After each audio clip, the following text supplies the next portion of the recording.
Baik. A'udzubillahi minasyaitonirrajim. Bismillahirrahmanirrahim. Alhamdulillah wassalatu wassalamu ala maulana Rasulillah. Sayyidina wa maulana Muhammad ibn Abdillah wa ala alihi wa ashabihi wa man wala. Wala haula wala quwata illa billah. Yang sama-sama kita hormati dan ta'zimi Ustaz Taufikur Rahman, narasumber dan guru kita yang mudah-mudahan senantiasa sehat. Teman-teman jamaah kajian akhir pekan atau ngaji ahad yang berbahagia. Assalamualaikum warahmatullahi wabarakatuh. Alhamdulillah kita kembali dapat berhimpun pada pagi menjelang siang hari ini, melanjutkan pengajian kita bersama Ustaz Taufik. Alhamdulillah kita telah memasuki pertemuan yang kelima pada hari ini. Sholawat iring salam, marilah kita sanjungkan kepada uswatun hasanah dan junjungan kita Nabi Muhammad SAW, juga kepada para istri beliau, keluarganya, para sahabat, dan pengikutnya yang setia hingga akhir zaman. Ustaz Taufik dan teman-teman semua, alhamdulillah tidak terasa kita sudah memasuki pertemuan yang kelima, bagian dari ikhtiar kecil kita untuk mencoba tafakuh fiddin, menggali dan meningkatkan pemahaman keberagaman kita bersama dengan Ustaz Taufik. Lebih istimewa lagi bahwa kita ini adalah pertemuan kita yang jatuh pada bulan Rabiul Awal atau bulan Maulid. Tentu kita berharap kita diakui sebagai umat Nabi Muhammad SAW dan kelak kita dapat memperoleh syafaat beliau dan berkumpul dengan beliau pada saatnya nanti. Dan mudah-mudahan apa yang kita lakukan hari ini juga bagian dari mengikuti suri tauladan dan sunnah beliau untuk terus berusaha dan belajar lebih baik lagi. Dan juga ternyata tidak kebetulan saya rasa hari ini juga jatuh pada peringatan Hari Kesehatan Mental Sedunia, yang kita paham bahwa kesehatan mental adalah sesuatu hal yang selalu menantang bagi kita, dan kita berharap bahwa melalui tafakuh fiddin itu kita dapat terus mendekat kepada Dia yang membolak-balikan hati dengan harapan Allah senantiasa memberikan kesehatan lahir dan batin bagi kita semua. Nah, Ustaz Taufik dan teman-teman semua, sebagaimana silabus yang telah kita miliki, hari ini kita insya Allah akan membahas tema tentang maksud dan tujuan syariat Islam. Atau dalam istilah agama disebut sebagai maqasid syariah, maksud-maksud dari syariat Islam. Nah, sebagai di silabus, setidaknya ada 5 maksud kehadiran syariat Islam, yaitu melindungi agama itu sendiri, melindungi kehidupan, keluarga dan keturunan, akal pikiran, dan kepemilikan atas harta. Dari pengalaman-pengalaman sebelumnya dan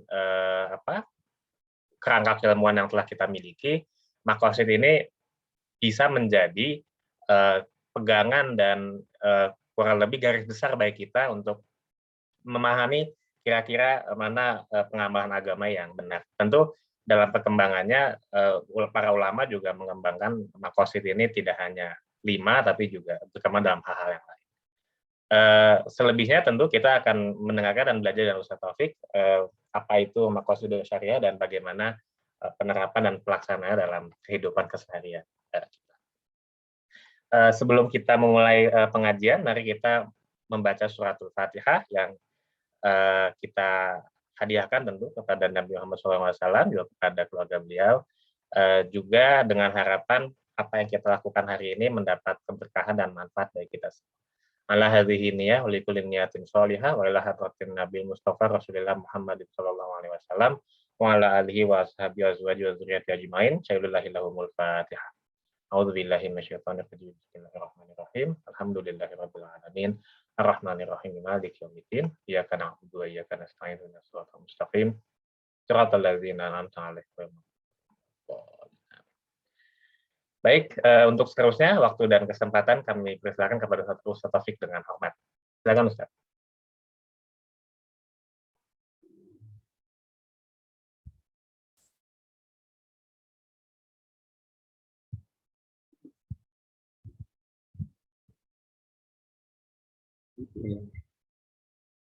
Lihat ya. Jelas, Ustaz. Ya. Assalamualaikum warahmatullahi wabarakatuh. Waalaikumsalam warahmatullahi wabarakatuh. Alhamdulillahilladzi anzala as-sakinata fi qulubil mu'minin. Wassalatu wassalamu ala asyrafil anbiya'i wa sayyidil mursalin.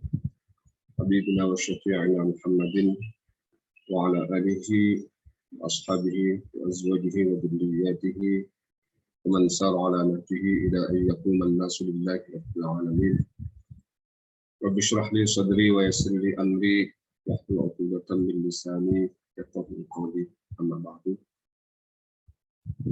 Jamaah kajian virtual hari Ahad yang saya muliakan, puja dan puji syukur mari terlebih dahulu kita panjatkan kehadirat Allah Subhanahu wa taala atas berbagai limpahan nikmat karunia dan anugerahnya.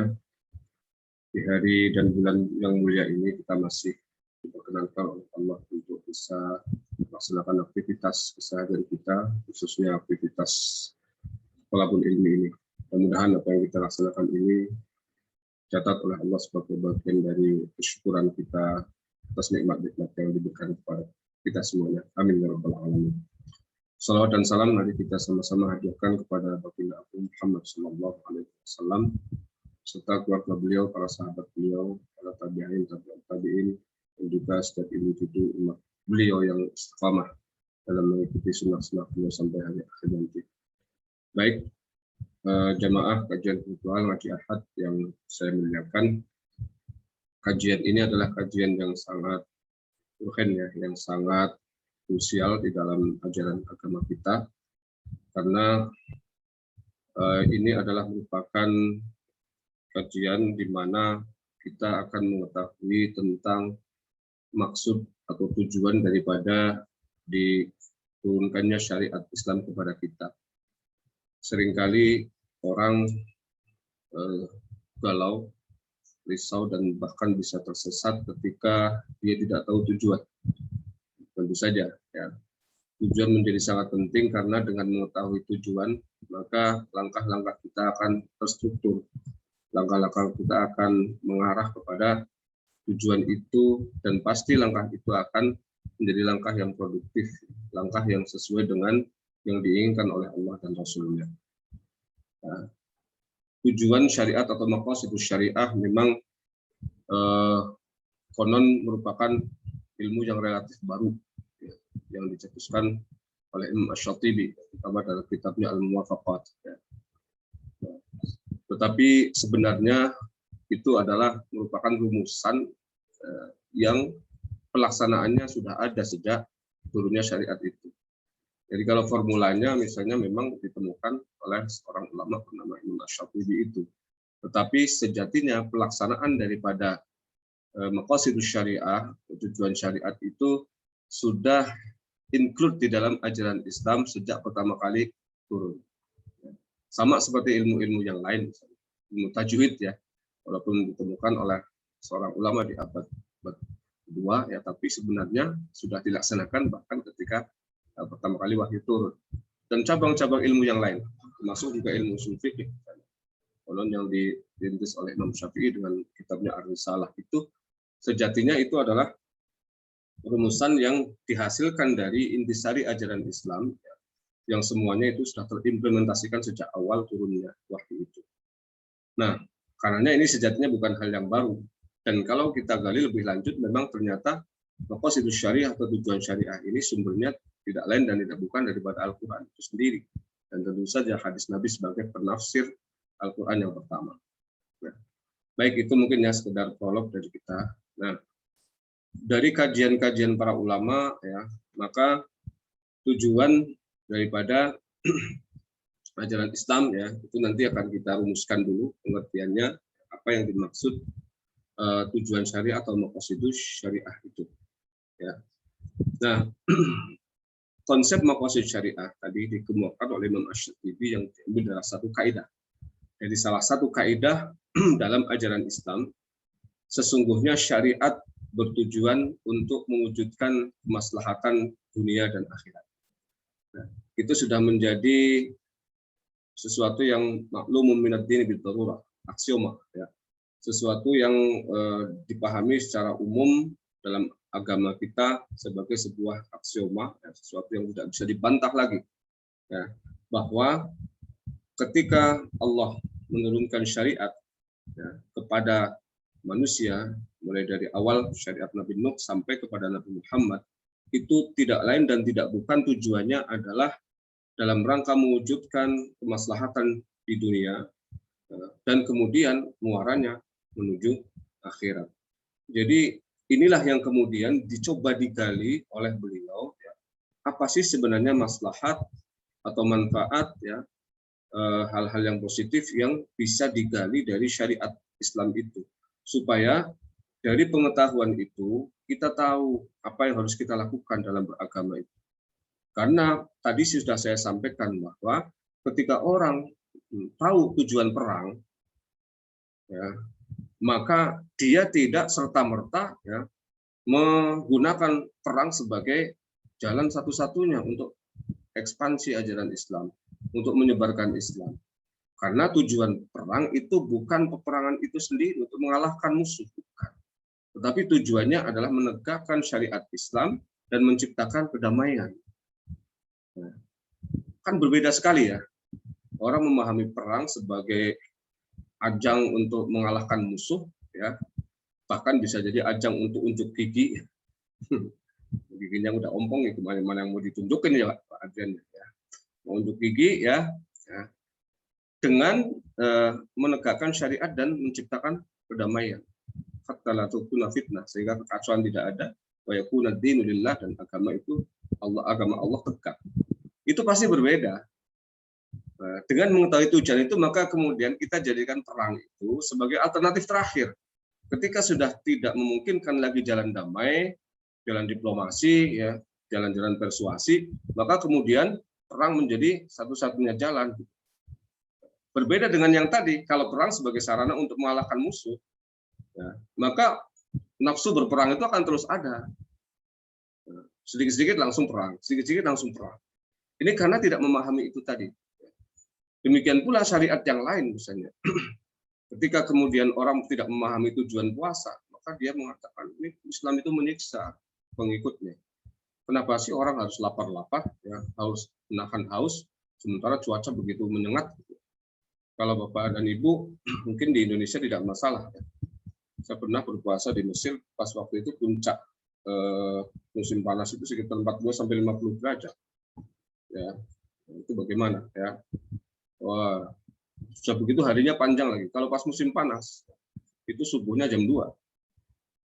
Paling cepat setengah 3. Maghribnya jam 8. Sampai setengah 9 malam. Bayangkan. Kalau kita puasa di Indonesia itu nikmat sekali. Cuacanya sedang, ya.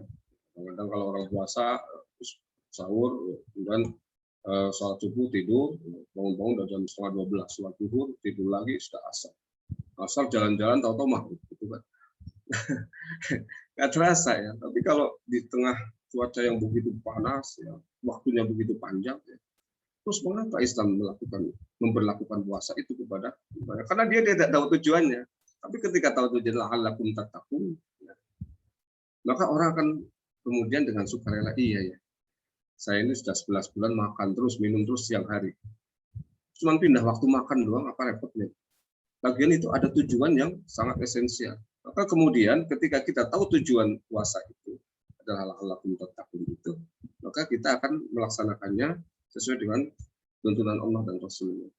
Dan pelaksanaannya itu pun tidak ngawur. Sebab bisa jadi orang ini melaksanakan, tapi karena nggak tahu tujuannya, kamu kenapa puasa? Nah, badan saya nggak enak banget nih, udah gemuk begini. Supaya kurus saya puasa. Jadi puasa tujuannya diet doang. Ya dapatnya pahala badan kurus itu.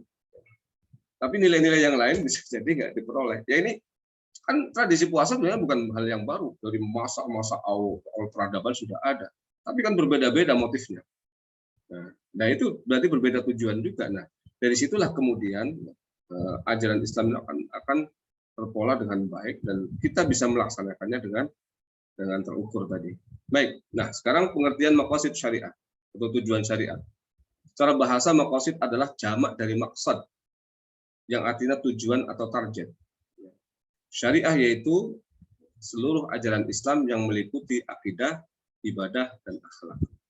Dengan demikian secara istilah, yang dimaksud maqasidus syariah atau tujuan syariat adalah tujuan yang ingin dicapai oleh syariat Islam agar kemaslahatan manusia terwujud di dunia dan di akhirat.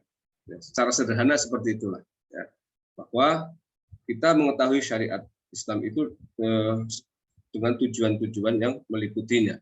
Sehingga melalui pengetahuan yang mendalam, pengetahuan yang komprehensif tentang tujuan turunnya syariat dengan berbagai macam syariat itu meliputi akidah, ibadah, dan akhlak, maka ya kemaslahatan yang dicita-citakan oleh agama kita ini akan tercapai. Dan kita sebagai pelakunya akan merasakan manfaat itu. Ya, itu yang penting ya. Kadang-kadang Islamnya menurunkan syariat untuk manfaat, untuk maslahat, tapi kitanya nggak paham apa sih sebenarnya manfaat yang saya dapatkan dari ini. Nah ini kan repot ya. Maka dengan pengetahuan ini, pemahaman ini, kita pun nanti bisa mengambil manfaat dari syariat itu, sehingga kemudian ya kita gunakan untuk kemaslahatan dalam arti yang universal ya. Jangan berarti maslahat untuk diri kita saja, untuk orang lain, maslahat untuk alam semesta, bahkan maslahat untuk kalau memang kita memberikan benda-benda mati kesempatan ya silakan. Semuanya kepada alam semesta ini memberikan maslahat. Nah, itu nanti tentu saja akan sangat berimplikasi kepada kehidupan yang paripurna yaitu di akhirat. Mungkin itu sekedar pengertiannya, saya pikir sudah paham ya, sudah bisa dimengerti ya. Nah, kemudian bentuk-bentuk maqasidus syariah tadi sudah disinggung oleh Pak Adrian ya. Bahwa ada beberapa juga yang berbeda pendapat ya. Silakan itu nanti bergantung penafsiran masing-masing, tapi intinya bahwa maqasidus syariah memiliki beberapa bentuk ya. Di antaranya adalah yang pertama dalam rangka untuk melindungi agama ya, atau hifdzuddin ya. Jadi syariat yang turun itu ya, itu dalam rangka untuk melindungi eksistensi agama itu agar terus lestari bahkan terus berkembang. Nah, ini diturunkan oleh Allah, nanti syariatnya berbentuk apa ya, nanti akan ada terlihat. Jadi di antara sekian banyak syariat itu ya, itu nanti akan ada bentuk-bentuk syariat yang diturunkan dalam kerangka ini. Ya. Dan nanti contoh yang sederhana tadi itu jihad, ya. Jihad perang dalam arti perang ya. Tapi juga jihad dalam arti yang lain. Ya. Contohnya lagi saya ini, kawan-kawan yang ada di sini, ini sebenarnya ya hifdzuddin juga. Sebab kalau agama kita tidak diasah seperti ini, ya itu bisa hilang lama-lama. Ya. Bisa jadi agama kita tetap ya Muslim atau mukmin, tapi keberagaman kita sebagai mukmin atau Muslim tadi, ya, itu terkikis sedikit demi sedikit secara gradual, lama-lama kemudian pada akhirnya kehilangan eksistensi keberagamaan itu. Ya. Ini banyak terjadi kan. Ya. Maka agama juga harus dipelihara. Ya. Nah, syariat Islam ya, di antara bentuk syariat yang ada ya, atau macam-macam syariat yang ada itu muaranya adalah memelihara agama ini agar terus lestari. Ya. Kalau bisa malah berkembang lebih baik daripada sebelumnya. Kemudian nanti penjelasan satu-satu di bawah ya. Kemudian yang kedua melindungi jiwa. Al-hifdzun nafs. Ini akan kita lihat ya betapa Islam itu sangat menghargai jiwa, sangat menghargai nyawa, sangat menghargai eksistensi daripada kehidupan itu sendiri. Ya. Nanti akan terlihat betapa ternyata syariat Islam ya itu bahkan untuk situasi-situasi tertentu lebih mengedepankan aspek-aspek kesehatan dan keselamatan jiwa dibandingkan aspek-aspek ibadah transenden. Yang notabene itu adalah bentuk pengabdian yang seharusnya paling utama dilakukan oleh manusia. Karena tujuan diciptakannya adalah untuk beribadah kepada Allah. Wa khalaqul jinna wal insa illa liya'budun. Tapi ketika dalam situasi-situasi tertentu akan terlihat betapa penghargaan Islam terhadap jiwa, nyawa ini melebihi itu. Ini sekedar cerita saja, bahkan dalam sebuah riwayat itu Allah murka sebenarnya kepada Nabi Ibrahim. Nah, karena apa? Beliau pernah memohon kepada Allah agar mematikan dua orang. Yang kedua orang itu memang tingkat kekufurannya sudah melewati batas, sudah tidak bisa ditoleransi. Nah, ketika itu kemudian Allah kabulkan, 2 orang itu dimatikan. Nah, suatu waktu kemudian, ya, ketika Nabi Ibrahim memiliki anak, maka kemudian Allah perintahkan, kamu bunuh anak kamu. Ini satu riwayat, entah ini riwayat ini kabar atau tidak, tapi ada riwayat seperti itu. Sekarang anakmu kamu bunuh, kamu sembelih. Dalam tanda kutip, saya ingin juga kamu merasakan betapa sedihnya saya kehilangan 2 orang yang saya ciptakan dengan penuh kasih sayang. Karena kamu sebagai kholili, kekasihku, kamu minta 2 orang itu saya matikan. Karena kamu yang minta. Tapi dalam tanda kutip ya, saya sedih luar biasa. Saya ingin kamu merasakan apa yang saya rasakan. Sembelih anak kamu. Ya kan? Itu gambaran. Dengan 2 orang yang kekufurannya sudah melewati batas saja, sudah tidak bisa ditoleransi. Ya. Itu Allah, itu masih ya, sayang kepada 2 orang. Ketika Ibrahim meminta untuk membunuhnya, ternyata kesedihan dalam tanda kutip ya, Allah tidak sama dengan manusia. Dalam tanda kutip ya, itu ternyata tidak bisa hilang. Coba bayangkan ya. Ya, bagaimanapun gebloknya kayak apa begitu ya. Dia kan menciptakan. Kita pernah nggak menciptakan? Nggak pernah kan? Bagaimana rasanya ya, orang atau makhluk yang diciptakan itu dengan penuh kasih sayang, kemudian diminta untuk ditiadakan. Maka terlihat di situ ya betapa Allah itu begitu ingin agar syariatnya itu ya terbentuk dalam kerangka itu. Jangan sampai kemudian ya orang mudah menghilangkan nyawa orang lain hanya untuk alasan-alasan yang tidak syar'i ya, alasan-alasan yang tidak sesuai dengan tuntunan syariat. Kemudian melindungi akal ya. Jelas ya. Akal ini potensi yang sangat luar biasa yang dimiliki manusia. Dan akal manusia itu akal yang paling produktif ya. Sekalipun jin punya akal, konon ya. Saya nggak pernah ketemu jin sih ya. Ya, sebenarnya pengen ketemu juga ya, sekali, tapi takut juga ya. Tahu-tahu jinnya mirip kayak saya juga. Waduh, ini malah jinnya lebih ganteng daripada saya kalah saingan nanti gitu kan. Ya, repot ya. Ya. Itu konon kecerdasan jin itu hanya sampai pada tataran anak 10 tahun. Cerdasnya jin adalah cerdasnya anak manusia umur 10 tahun. Wah, mudah sekali dikalahkan itu. Kemudian malaikat juga diberi ya, akal. Tapi akalnya itu tidak dibarengi dengan potensi-potensi untuk berkembang. Apa yang disebut sebagai hasrat, keinginan, ya, cita-cita, ya, yang itu adalah manifestasi dari keinginan nafsu atau syahwat, itu tidak ada. Sehingga akal yang secerdas apapun itu tidak bisa untuk diberdayakan dalam rangka diaktualisasikan dalam rangka kemaslahatan kehidupan mereka. Nah, sementara manusia punya yang namanya nafsu, sehingga kolaborasi antara akal dan nafsu ini ya, sebagian para ahli mengatakan sebagai akal aktif, berbeda dengan malaikat akal pasif, sehingga akal mereka itu hanya sekedar melakukan apa yang diperintahkan tanpa bisa untuk mengupayakan sesuatu ya. Jadi malaikat kalau disuruh sujud ya sujud saja sampai hari kiamat, nggak pernah meleng-meleng. Diminta untuk mematikan orang ya kerjanya mematikan saja. Dan tidak pernah ada pertimbangan apapun karena itu perintah. Layak sunallah hamba amarahum wa yaf'aluna ma yu'marun dalam Al-Qur'an itu. Mereka tidak pernah maksiat terhadap apa yang Allah perintahkan kepada mereka, wa yaf'aluna ma yu'marun, dan melaksanakan apa yang diperintahkan. Nah, inilah akal yang luar biasa potensinya itu, dan ini menjadi pembeda bagi manusia dengan makhluk yang lain. Itu harus dijaga benar. Betul-betul harus diproteksi sedemikian rupa. Jangan sampai kemudian terkontaminasi, terutama oleh hal-hal yang merusak secara fungsional. Organ otak kita mungkin bisa jadi organnya sama, tapi fungsinya bisa jadi beda. Sama-sama ya organnya, tapi yang satu ngeras terus, gitu, yang satu bersih terus.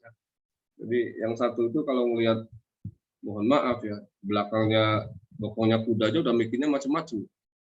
Bokong kambing udah mikir macam-macam. Nah yang satunya mikirnya lain. Lihat yang montok-montok, oh subhanallah, itu makhluk Allah kalau disembelih enak juga. Jadi mikirnya makanan. Yang satu lagi mikirnya Allah menciptakan yang terbaik untuk manusia dan seterusnya.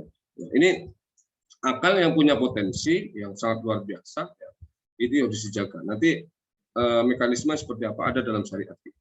Kemudian selanjutnya melindungi harta, hifdzul mal. Ya.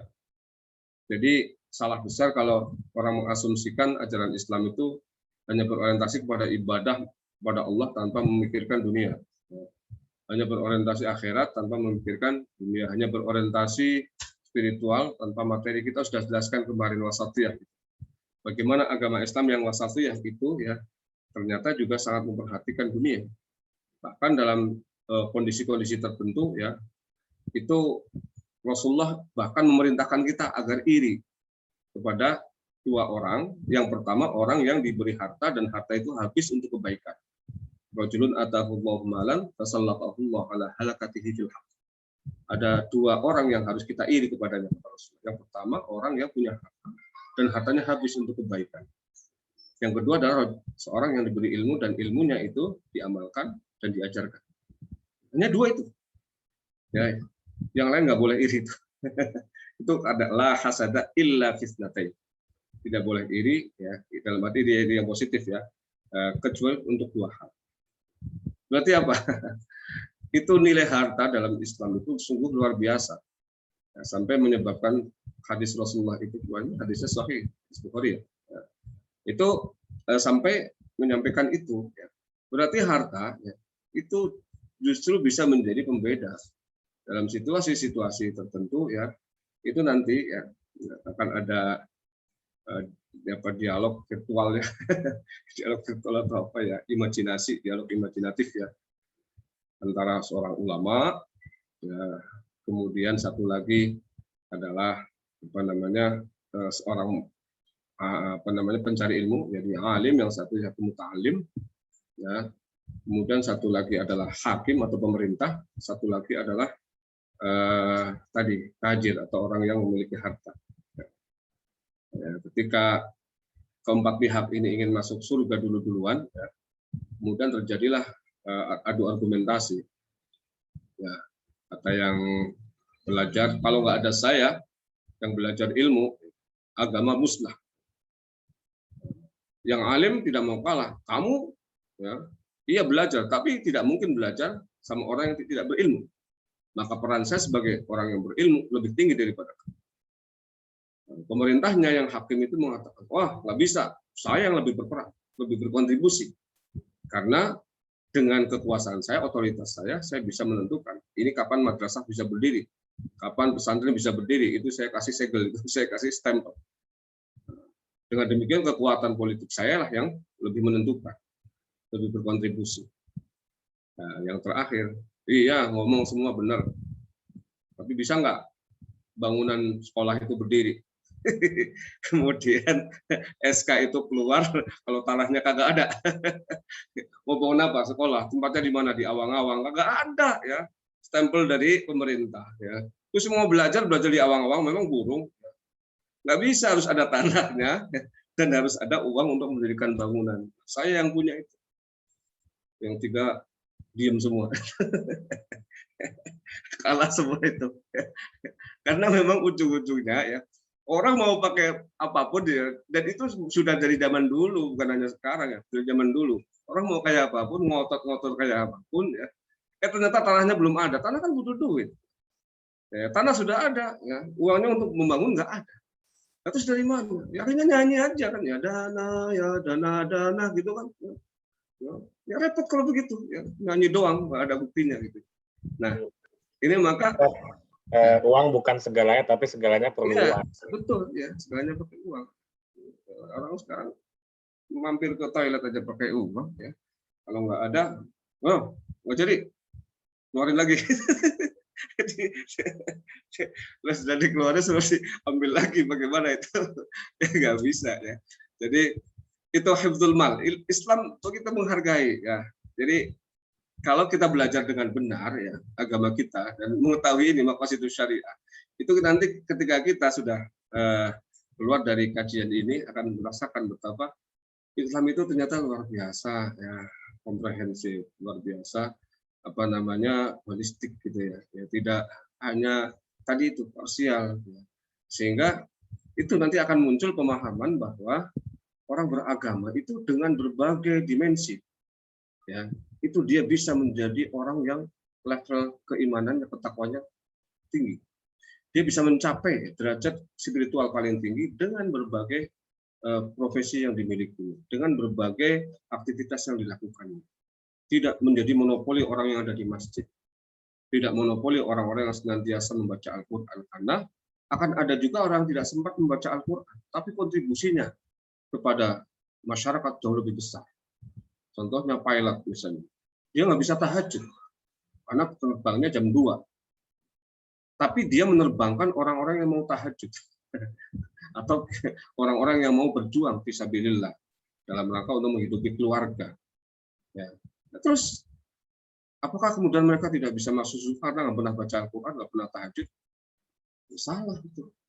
Ini pemahaman Islam yang tidak komprehensif, tidak holistik, tidak substantif. Nah, ini nanti akan tahu sampai di sana. Kemudian melindungi keturunan, ada yang mengatakan nasab, ada yang mengatakan arad. Ya. Berbeda pendapat. Ada yang mengatakan an-nasl, hifdzun nasl itu keturunan. Ya. Kemudian hifdzun nasab, ya, atau menjaga nasab itu sebenarnya mirip. Ya. Yang selanjutnya adalah menjaga al-arad atau kehormatan. Ya. Ini sebenarnya hampir senada karena keturunan, ya, itu akan melahirkan nasab. Nasab itu dilindungi karena apa? Itu merupakan kehormatan bagi laki-laki maupun perempuan. Abdul Arad, ya. Maka walaupun dengan perbedaan ini, intinya adalah bahwa dalam maqasidus syariah ini akan terlihat betapa agama kita ini betul-betul mengarah ke sana.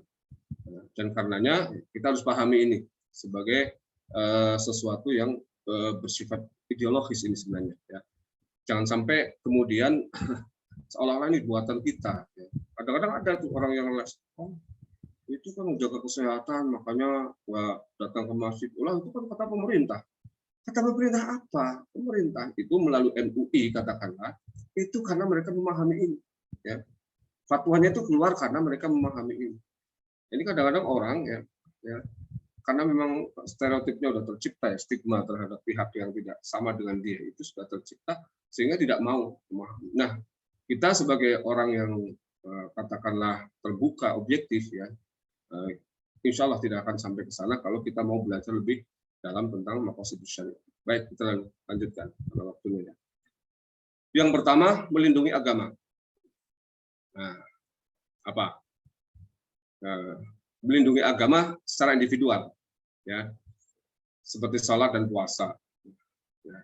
Jadi sebenarnya amalan sholat kita, puasa kita, itu yang dilakukan secara individual itu tujuannya adalah melindungi agama kita agar senantiasa eksis. Sholat, ya, sebagai simbol daripada keislaman seseorang, ya, itu menjadi tiang agama. Dan dia harus tetap didirikan dalam situasi apa?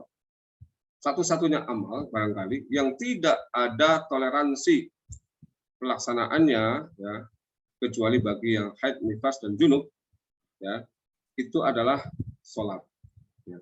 Dia tidak boleh ditinggalkan sekalipun hanya dengan mengedipkan mata, ketika hanya mata yang bisa bergerak, atau bahkan ketika semuanya tidak bisa bergerak, hanya hati kita yang bergerak, maka itulah menggunakan sholat dengan hati. Ya. Nah, ini dalam rangka apa? Supaya eksistensi ajaran itu tidak hilang. Eksistensi ajaran akan mengarah pada eksistensi yang membawahi ajaran itu, ya, agama kita itu. Maka sejatinya, ya, orang kalau niat melaksanakan sholat, ya, karena Allah Ta'ala, ya, dia juga insya Allah akan mendapatkan pahala, ya, menjaga agamanya. Demikian pula misalnya ibadah puasa, ini contoh saja, ya, ibadah puasa. Sama, ya, semua syariat Islam, ya, yang terutama yang rukun ini, ya, dilaksanakan, ya, dalam kerangka untuk supaya pilar-pilar agama itu tidak roboh. Pilar-pilar agama itu tidak roboh. Nah, karena rukun itu namanya pilar, ya, rukun Islam, ya, itu 4 itu, ya, salat, zakat, puasa, haji, itu pilar. Ketika salah satu pilarnya itu roboh, terutama pilar yang paling utama itu salat, ya, maka sebenarnya roboh semua. Maka as-salatu imaduddin, faman aqamaha faqad aqamaddin, wa man tarakaha faqad hadamaddin. Ya, itu tiang agama. Siapa yang mendirikan itu sejatinya dia mendirikan agama. Dan siapa yang merobohkan, dia merobohkan agama. Jadi karenanya ketika kita berkomitmen untuk itu, maka sekalikan aja ya, kita niatkan karena Allah, memang lillahi ta'ala, tapi insya Allah ya, di balik itu pun kita akan mendapatkan nilai ya, sebagai seorang yang berkomitmen untuk senantiasa menegakkan agamanya agar eksis. Kemudian dengan amalan sosial seperti zakat, infak, sedekah, wakaf, hibah dan sebagainya. Coba agama Islam itu kan salah satu pilarnya adalah zakat. Kenapa? Ya, zakat itu menjadi pilar. Karena dengan zakat itu, maka bangunan-bangunan rumah agama, tempat-tempat di mana kajian-kajian keberagamaan itu akan eksis, tempat-tempat di mana agama itu akan tumbuh dan berkembang, itu akan bisa didirikan. Maka ketika Abu Bakar As-Siddiq memerangi orang-orang yang enggan zakat, itu umat sempat memprotes. Wahai Abu Bakar As-Siddiq, bukankah kamu memerangi orang yang mengucapkan la ilaha illallah? Bukankah mereka adalah sesama kita, sesama muslim? Kenapa engkau perang? Ketika itu Abu Bakar menjawab, kalau ya, wabah enggan zakat itu kemudian menular kepada semua penganut ajaran Islam, maka hancurlah agama kita. Maka habislah Islam. Abu Bakar Umar kemudian berpikir, sadaqta ya Abu Bakar, benar wahai Abu Bakar.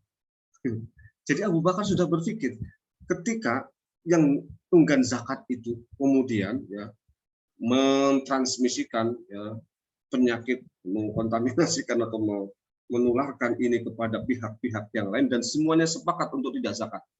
Coba bayangkan, ya, bagaimana agama bisa berkembang, bagaimana agama bisa maju.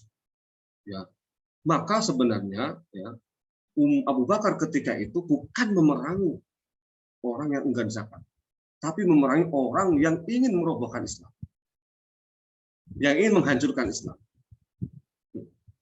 Itu ya. Makanya peran zakat itu luar biasa. Infak, sedekah itu kan yang sunnah ya. Yang wajib kan zakat. Oke, ya. Ini harus dipahami benar oleh kita. Sehingga kalau zakat itu diwajibkan, maka nanti akan berhubung dengan hifdzul mal itu. Hifdzul din, hifdzul mal ya. Mengapa zakat diwajibkan? Sebenarnya tadi itu, yang pertama untuk menegakkan agama, yang kedua ya untuk menegakkan dan meningkatkan kualitas orang yang beragama juga. Bagaimanapun orang tidak mungkin agamanya berkualitas kalau nyari makan aja susah. Mohon maaf ya, tanpa mengurangi rasa hormat. Saya berasumsi begini, Allah Akbar, Allah belum makan dua hari. Ya. Anak saya di rumah juga belum ada yang bisa dimakan. Coba, apa kemudian orang ini bisa berkualitas sholatnya? Dengan perut menahan rasa lapar. Dengan tidak ada kepastian dia pulang membawa sesuatu. Maka sebenarnya ya, ini pun sama. Ketika zakat itu diberdayakan, infak diberdayakan, sedekah diberdayakan, kemudian ada orang-orang yang tidak beruntung ini ya mendapatkan santunan, mendapatkan bantuan, ya, itu akan menegakkan secara individual tadi nilai-nilai keagamaan dalam diri orang itu dan kemudian menegakkan agama secara komunal ya, secara kolektif ya. Dan coba Bapak dan Ibu juga lihat cara Islam mempergauli orang-orang mu'allaf. Innamas shadaqat lil fuqara wal masakin wal 'amilin 'alaiha wal mu'allafati qulubuhum. Mu'allaf itu salah satu yang mendapatkan hak dalam zakat. Coba apa maksudnya? Ya untuk meneguhkan agama mereka karena mereka masih baru. Ya. Nggak apa-apa dalam tanda kutip itu distimulasi ya, dirangsang dengan harta supaya mereka merasa waduh masuk Islam tambah makmur ya. Ya kan? Makanya Rasulullah bersabda kadalah fakru ayyakuna kufran.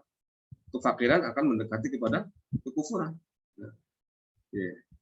Nah, jadi hakikatnya orang yang zakat, infak, sedekah, wakaf, hibah dan lain sebagainya, mereka lah pelindung-pelindung agama. Jadi saya tadi mengatakan bahwa kalau ada orang sholatnya biasa-biasa saja, yang wajib-wajib saja, tapi ya sedekahnya miliaran setiap bulan. Dan dengan miliaran itu dia bisa menjaga agama jauh lebih baik daripada Ustadz Taufikur Rahman yang selama sana kemari. Nah, nilai pahalanya bisa jadi jauh lebih besar orang itu. Sekalipun dia baca Qur'annya masih Subhanalladzina an'amta 'alaihim misalnya gitu, pakai ngain. Tapi apa? Dia melindungi agama jauh lebih baik dibandingkan orang yang bisa jadi cuma bisa bicara. Nah, tapi tindakannya tidak mencerminkan itu. Ya kan? Nah, ini sudah terlihat ya betapa ternyata syariat kita itu komprehensif. Kemudian dakwah, pendidikan, jihad tadi saya sampaikan itu juga bagian. Makanya dakwah ya itu ya harus terus dilaksanakan secara kontinu. Pendidikan juga seperti itu. Jihad ya dalam makna yang luas ya itu pun sama, bagian daripada kontribusi kita sebagai seorang muslim untuk menjaga melestarikan agama kita. Jangan dimaknai yang neko-neko ya. Tadi saya sampaikan bukan untuk gigi, bukan untuk menunjukkan kekuatan kita kepada dunia ya. Nah, apa sih ya kekuatan fisik apalagi di masa sekarang sudah tidak relevan lagi ya. Ya jihad dalam makna yang sesungguhnya di masa sekarang banyak sekali nanti ya. Termasuk juga jihad untuk tidak bepergian di hari Ahad untuk mengikuti ngaji Ahad, jihad juga ya. Saya juga sama, jihad untuk meng-cancel jadwal-jadwal yang lain karena sudah berkomitmen ya. Ya, itu jihad juga loh, jihadun nafsi. Berat loh kalau orang tidak berkomitmen itu. Ya itu bagian daripada, apalagi kalau kita niati untuk dakwah dan pendidikan. Sudah ya, dakwahnya dapat, nanti setelah punya keluarga atau bahkan belum menikah pun ada saudara, ada siapa yang bisa ditularkan dan kemudian bagian dari jihad kita. Nah, jadi syariat kita terlihat ya betapa secara komprehensif, secara holistik itu melindungi agama. Ini yang pertama. Yang kedua melindungi jiwa. Karena ada 5 ya. Perang melawan musuh untuk melindungi jiwa orang Islam. Itu tadi sudah saya sampaikan. Melindungi agama juga termasuk jihad. Tapi di sisi yang lain, ketika dipaksa untuk berperang, terpaksa untuk berperang, sejatinya dalam rangka untuk melindungi jiwa orang Islam dan sebenarnya bisa jadi jiwa orang non-Muslim yang terancam kalau ya yang masih berkuasalah rezim yang ada. Karena memang terbukti ya di masa Umar bin Khattab ketika menyerang Damaskus ya, itu kan begitu ditaklukkan oleh Islam ya dengan gaya Umar yang sangat toleran itu, mereka justru merasa lebih nyaman. Ya. Mereka kemudian merasa lebih terlindungi ya, dibandingkan penguasa rezim sebelumnya yang Kristen itu dan justru tercenderung otoriter. Nah, kalau kemudian peperangan dilaksanakan dalam kerangka ini, nah ini yang dibenarkan oleh Islam. Bukan dalam kerangka bikin orang takut, bikin orang khawatir, ya, bikin orang kemudian enggan untuk keluar dan lain sebagainya. Bukan itu. Ya, yang teror itu kan sebenarnya jauh sekali ya maknanya dengan ini. Ya, melindungi jiwa itu jangan dimaknai hanya melindungi dari pembunuhan, tapi melindungi jiwa dari kegelisahan, melindungi jiwa dari kegalauan, melindungi jiwa dari kekhawatiran. Itu juga syariat kita kan ya.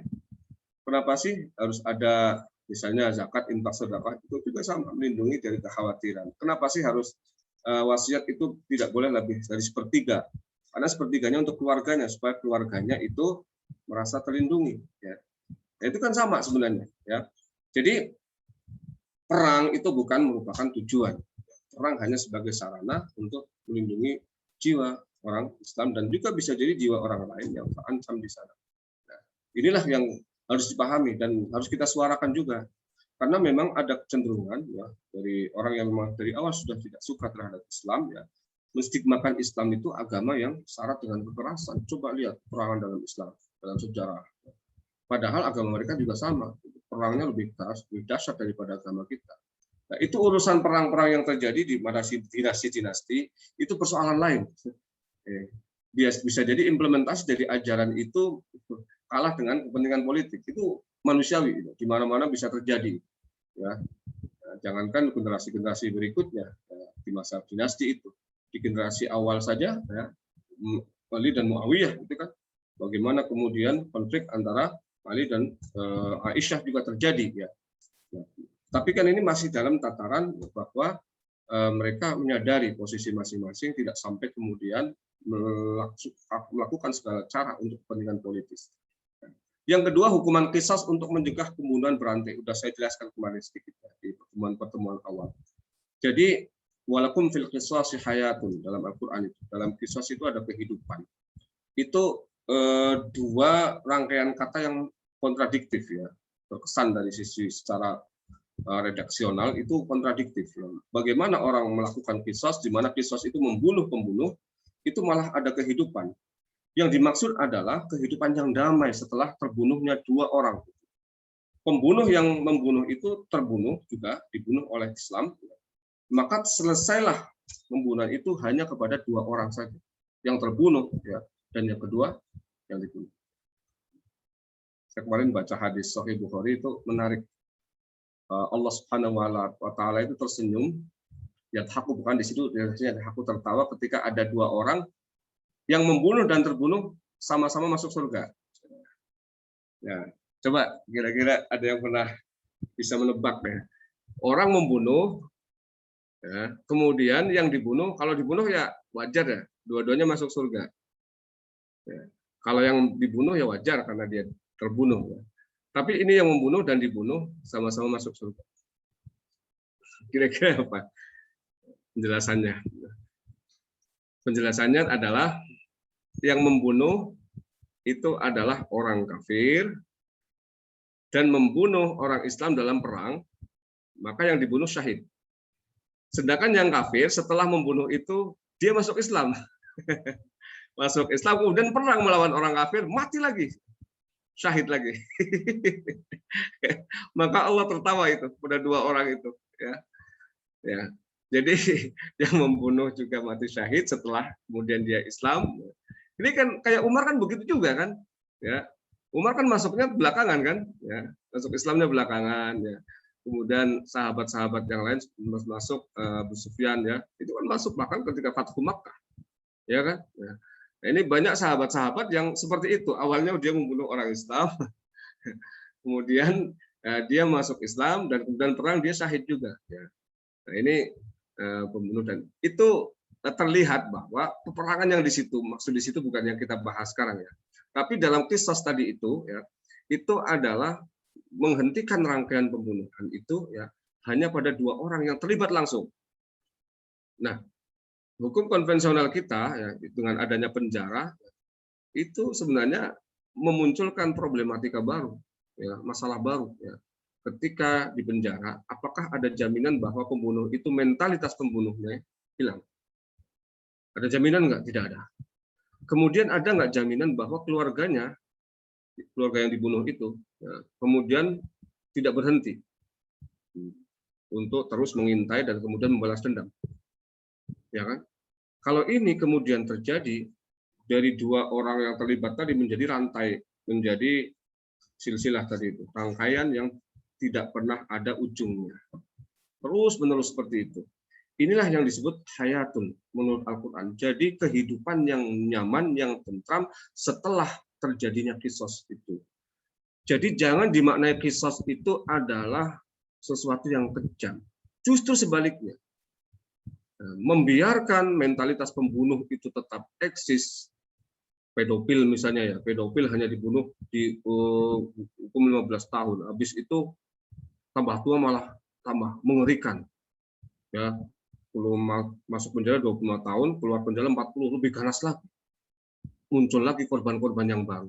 15 tahun lagi, ya. Keluar 65 tahun, masih juga. Dasar laki-laki pedofil udah nggak habis-habis itu. Korban bermunculan lagi. Tapi kalau kemudian yang model-model kayak begini, sudah, selesaikan saja. Karena pedofil, ya apalagi pemerkosaan lebih daripada satu orang, bisa dibunuh dalam Islam itu. Selesai pada satu orang, tidak akan ada lagi muncul korban-korban yang baru. Nah, inilah sebenarnya yang dimaksud ajaran Islam melindungi jiwa.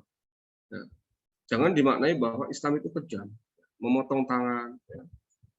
Itu bukan kekejaman. Ya. Justru sebaliknya, ketika orang mencuri dengan jumlah yang satu nisab ya, satu nisab emas itu ya, bukan mencuri ayam dipotong tangan, bukan ya, satu nisab emas ya. Itu kalau apa namanya, satu nisab emas itu ya sekitar bisa jadi 40 sampai 50 jutaan lah ya. Itu jumlah yang cukup besar ya. Jadi bukan nyolong ayam, nyolong mangga sebelah dipotong tangan, bukan ya. Jadi itu jumlah pencurian yang sangat sudah signifikan ya. Itu kemudian dipotong, itu kan kelihatannya memang kejam ya, secara zahir. Tapi sejatinya untuk menciptakan efek jerah. Sehingga kemudian pencurian-pencurian yang lain itu tidak akan muncul lagi. Ya, cuman memang belum diterapkan di Indonesia. Sehingga terjadilah apa yang sudah terjadi. Kita lihat betapa miliaran bahkan bisa triliunan itu melayang begitu saja ya.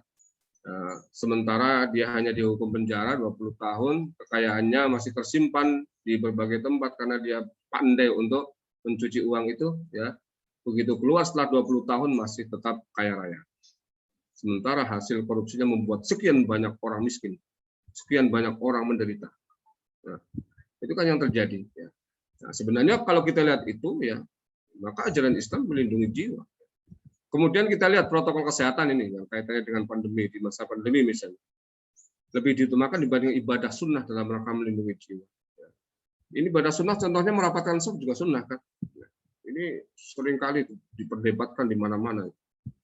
Itu sampai saya pernah ada beberapa masjid ya di Geraha Raya itu ya. Itu sudah ada tulisan protokol, tapi ada yang lonong-lonong itu. Biasanya lonong udah nggak pakai masker ya. Ya udah lonong di tengah-tengah begitu ya.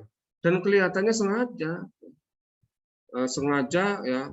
Begitu tadi itu saya ada pengajian tadi di tempat itu sudah pakai karpet dan sudah tidak lagi pakai protokol, dia nggak datang. Nggak nyolong-nyolong lagi di dalam. Jadi kelihatannya orang ini sengaja mengacau gitu.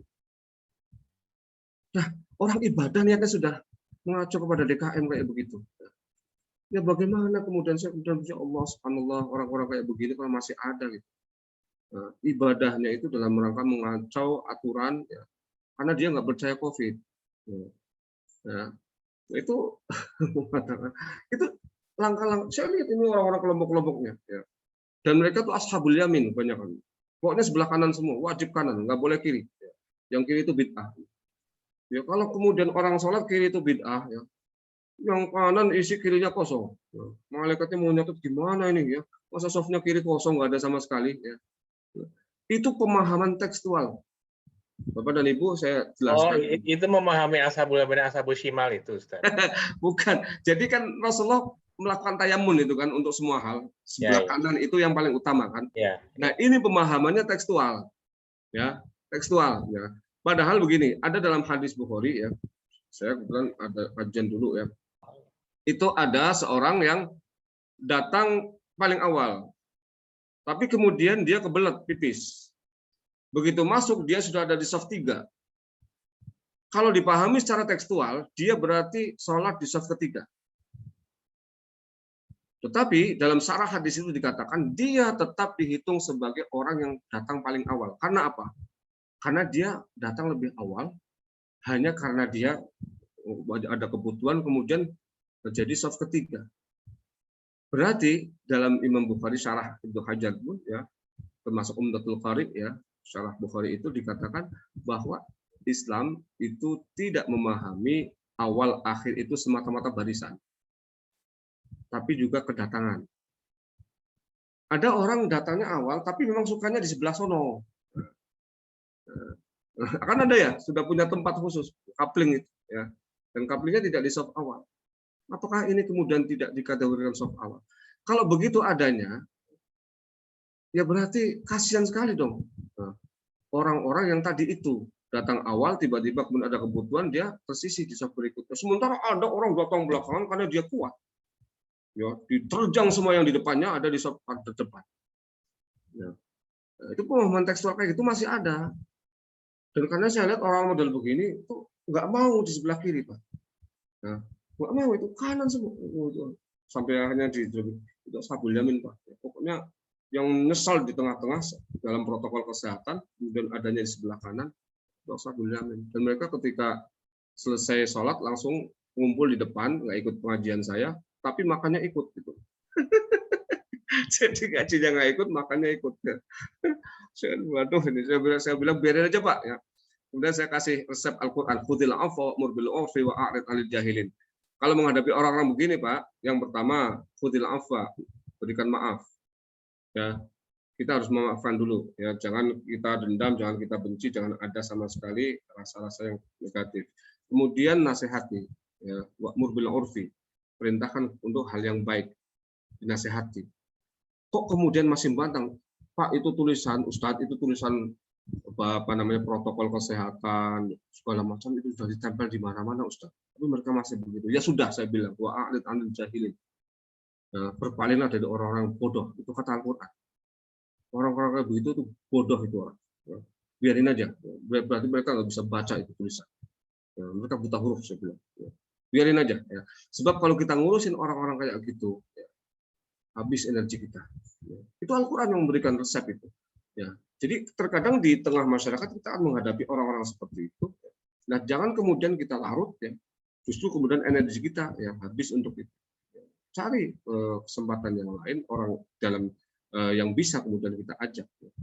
Kemudian termasuk dalamnya larangan memakan daging babi atau makanan lain dalam rangka melindungi jiwa. Itu sudah paham ya. Bahwa kandungan dalam babi, kandungan dalam makanan-makanan yang berbahaya, itu sudah semuanya diketahui dan ini dalam rangka melindungi jiwa. Kemudian melindungi akal, ya. Larangan minum arak dan narkoba misalnya. Larangan mempercayai takhayul. Jadi ada yang bersifat fisik, Pak, dalam ajaran Islam. Ini contoh saja, masih banyak sebenarnya yang lain. Ada yang bersifat merusak organ otak secara fisik, tapi ada yang merusak fungsi daripada otak. Ya. Jadi kalau organiknya, ya organnya yang rusak, ya itu kan berkaitan dengan tadi itu karena mengkonsumsi zat-zat yang membahayakan organ-organ otak itu. Dan narak, narkoba itu sudah diketahui, ya seperti itulah karakternya. Nah, yang lebih berbahaya itu yang kedua, merusak fungsi daripada otak. Dan ini yang paling banyak menurut saya.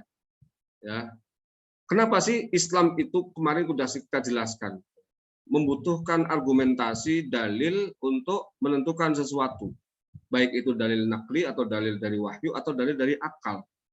Karena dengan cara itu kita akan memfungsikan akal kita dan kita terhindar dari hal-hal yang tadi bersifat takhayul imajinatif, yang imajinasi yang tidak jelas, ya sesuatu yang tidak berlandaskan fakta, yang empirik dan lain sebagainya. Dan itu akan merusak, bukan hanya merusak orang itu, tapi merusak tatanan hidup. Coba saja. Ada keluarga suaminya percaya kayak begituan, itu habis itu lama-lama uang keluarga. Ya, sedikit-sedikit, wah dikasih tahu, Pak, itu kayaknya cincin itu bisa, Pak, bikin Bapak kaya. Beli cincin, harganya 2 miliar. Ya, memang ya awal-awal sih ada dapat tender, tapi habis itu apa? Ya, ditipu sama orang lain, sudah ditipu juga sama dukunnya, suruh beli cincin 2 miliar, ditipu sama yang partner kerjanya lagi, ya atau rekan kerjanya, relasinya. Ini karena percaya takhayul, jadi merusak sistem kehidupan ya secara menyeluruh. Ya. Maka takhayul ya ini betul-betul dalam Islam ya itu dilarang. Ya, sesuatu yang tidak argumentatif tadi itu ya. Kecuali kita sudah jelaskan kemarin ya argumentasi yang bersifat transenden itu beda ya. Sesuatu yang takhayul itu kan sesuatu yang memang tidak ada landasan, baik itu landasan agama, wahyu maupun landasan rasional. Tidak ada sama sekali di situ ruang ya untuk argumentasi itu dan kemudian kita percayai. Jadi memang berat ya manusia memiliki karakter ya apa yang kita sebut ya sebagai dimensi apa namanya supranatural di dalam dirinya. Memang ada potensi karena kita ini ada yang namanya roh itu. Nah, roh itu kan ada dimensi-dimensi yang supranatural dan kemudian ya kalau itu yang dikembangkan oleh si pemilik ya dimensi itu, maka ini akan menjadi lebih dominan ya. Dan ketika didominasi oleh ini, maka segala sesuatunya akan diarahkan oleh tadi yang saya sampaikan itu. Segala sesuatu itu akhirnya itu dikait-kaitkan terus. Wah, ini kayaknya saya dapat ini karena tadi lakukan ini. Padahal bisa jadi nggak ada hubungannya. Mereka sendiri. Dan ini ya, kalau cocok logi tadi, ya, cocok logi itu bahaya. Ya, itu kan seringkali orang-orang cocok logi nggak jelas argumentasinya, kecuali memang ada landasannya. Misalnya ada hadis yang menyatakan itu, ada riwayat misalnya ya dari Rasulullah mengatakan, atau misalnya nggak apa-apa dari para ulama yang kredibel ya pernah melakukan itu ya, sebagai testimoni kita. Ya. Tapi kalau tidak ada nggak bisa. Ya. Seperti kemarin ditanyakan misalnya arah rumah itu ya itu apa hubungannya kita membuat rumah dengan arah-arah tertentu ya dengan apa yang akan terjadi besok? Nggak ada itu. Al-Quran sudah menjelaskan ya, bahwa yang mengetahui besok, lusa, kapanpun masa depan itu hanya Allah. Wa ma tadri nafsum madza taksibu ghadan, dan tidak ada satu jiwa pun yang tahu apa yang akan dilakukan besok. Itu sudah jelas Al-Quran mengatakan itu. Ya. Apalagi ini sekedar arah rumah misalnya. Atau misalnya itu ya, mohon maaf di Jawa tuh masih ada misalnya kalau nyari istri ya kalau kamu rumahnya ngadap sini ya nyarinya yang rumahnya ngadap sono. Ya, terus tiba-tiba rumahnya digusur, pindah ke Romo, pindahnya arah lain, bagaimana coba? Wah, akhirnya nggak jadi nikah itu, nggak jadi lama. Wah, rumahnya udah beda arahnya, nggak bagus lagi. Ya Allah, ini ada orang ya dikendalikan oleh hal-hal yang tidak jelas.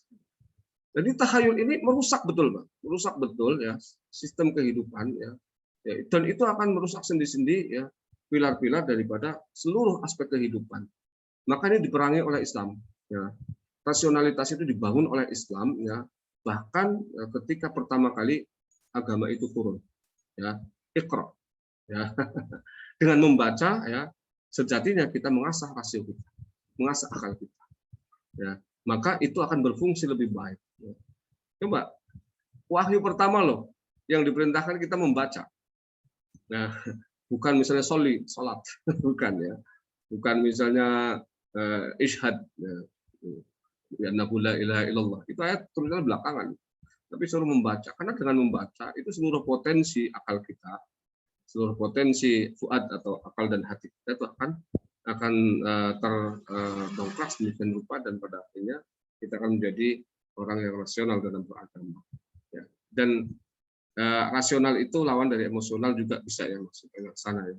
Jadi saya pernah sampaikan kalau tidak salah di kajian rumahan dulu, orang beragama itu tidak boleh emosional juga. Ya. Jadi beragama tapi emosional dan tidak argumentatif. Contohnya saking semangatnya beragama ya sehingga kemudian melakukan azan tengah malam misalnya. Itu orang emosi kan. Sama adzan buat tahajud, adzan sendiri ya, kemudian habis itu tahajud. Kamu adzan kenapa? Dan tahajud karena saking senangnya dengan adzan. Itu emosional tanpa ada landasan. Atau misalnya beragama ya dengan apa namanya nafsu ingin lebih daripada yang lain, ya, sehingga melakukan ritual-ritual yang melebihi kemampuan. Itu juga emosional.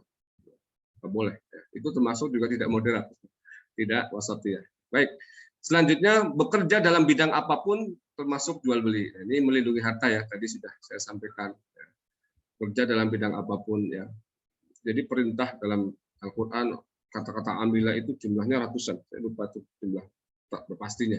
Jumlahnya ratusan.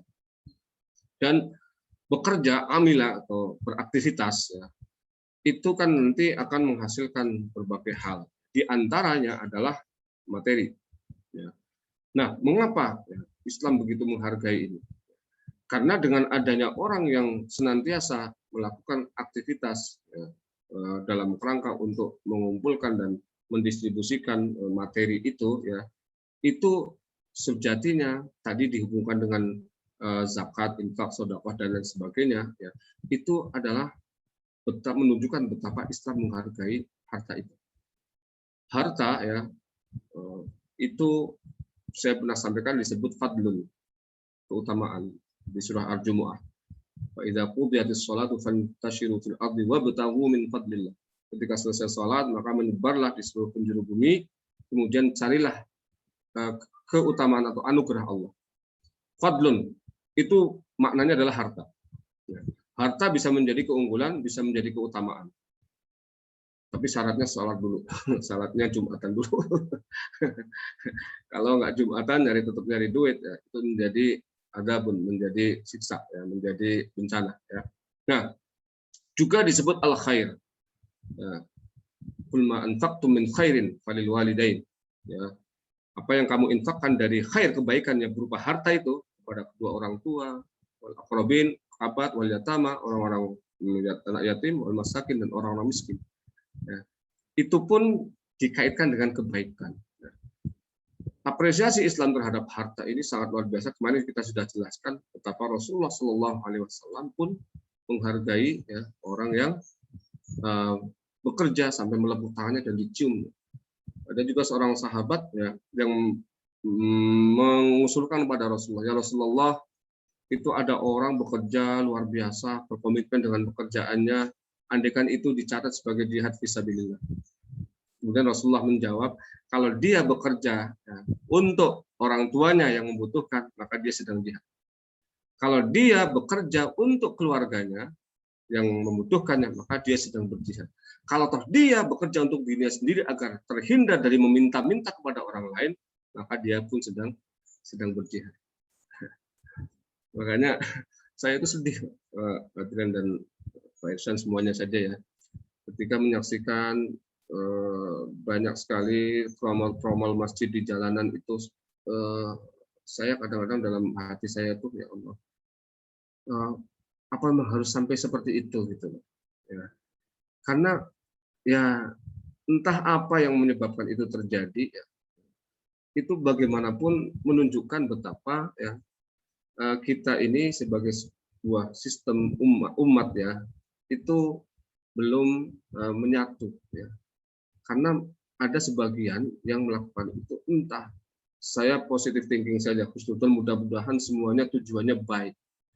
Tetapi kalau sudah mulai dirasuki, ya, mentalitas peminta-minta tadi itu, ya, saya khawatir itu di antara sekian banyak orang itu, sekian banyak ada yang oknumnya, gitu loh.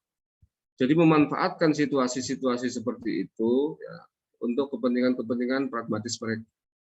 Ya, saya khawatir banget itu nanti akan justru merusak, ya, karakter daripada orang Islam, ya, secara gradual itu. Di samping tentu citra saja, citra, ya. Sebenarnya yang lain juga ngemis sama kok, ya. Tapi lewatnya lewat mall, lewat Indomaret, lewat Alfamart itu, ya, 300 didonasikan, ya, ya. Tapi caranya tidak vulgar, gitu.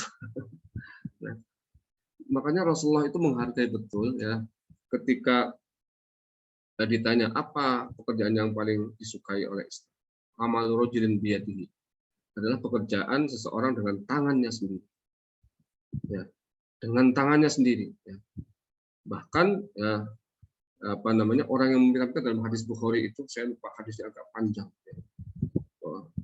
Itu nilainya begitu rendah, nah, di hadapan Allah dan Rasulnya, sekalipun bisa jadi dia makmur dengan cara meminta-minta. Nah, karenanya itu sebenarnya cara Islam. Mengapa menghargai kerja, menghargai karya sendiri, ya. Itu dalam kerangka untuk menciptakan etos yang pertama. Yang kedua, yang melindungi harta kita agar senantiasa berkembang. Sebab tidak mungkin harta itu akan berkembang kalau kita tidak kembangkan itu dengan berbagai cara yang bisa kita lakukan. Kemudian larangan mencuri, korupsi, riba, penipuan, dan dalam bisnis dan lain sebagainya. Itu kan jelas-jelas diharamkan dalam Islam. Unsur apapun, ya, yang berkaitan dengan pencurian, baik terang-terangan maupun tersembunyi, ya, korupsi juga pencurian sebenarnya, riba baik terang-terangan maupun tersembunyi, penipuan, ghish, ya, dalam bahasa perdagangan itu, apapun itu, ya, dilarang. Mengapa?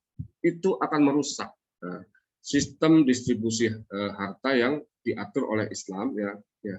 Dalam Islam itu tidak ada yang namanya kapitalisme murni, tapi tidak ada juga sosialisme murni, ya. Itu Islam menggabungkan antara dua itu. Kalau kita lihat misalnya bukunya Yusuf Qaradawi itu, baina apa itu kapitalisme dalam bahasa Arab, saya lupa bahasa Arab. Aliyah, bukan? Ra'samaliyah, ya, baina ra'samaliyah wa al-ijtimaiyah, ya. Ra'samaliyah itu kapitalisme, ya, wal ijtimaiyah dan sosialisme. Ya, jadi di antara dua itu, kapitalisme murni tidak dihargai oleh Islam. Jadi yang kaya kemudian dia kaya sendiri. Tapi sosialisme bahwa semuanya harus rata, ya, itu juga tidak diakui. Sebab nanti akan ada perbedaan, akan ada orang yang punya level-level tertentu, itu harus dihargai. Makanya kemudian ada sistem yang namanya zakat tadi. Ada infak, ada sedekah, ada hibah, ada wakaf, dan lain sebagainya. Itu untuk menciptakan keseimbangan. Karena nanti akan ada orang-orang yang punya potensi lebih, maka dia harus dihargai.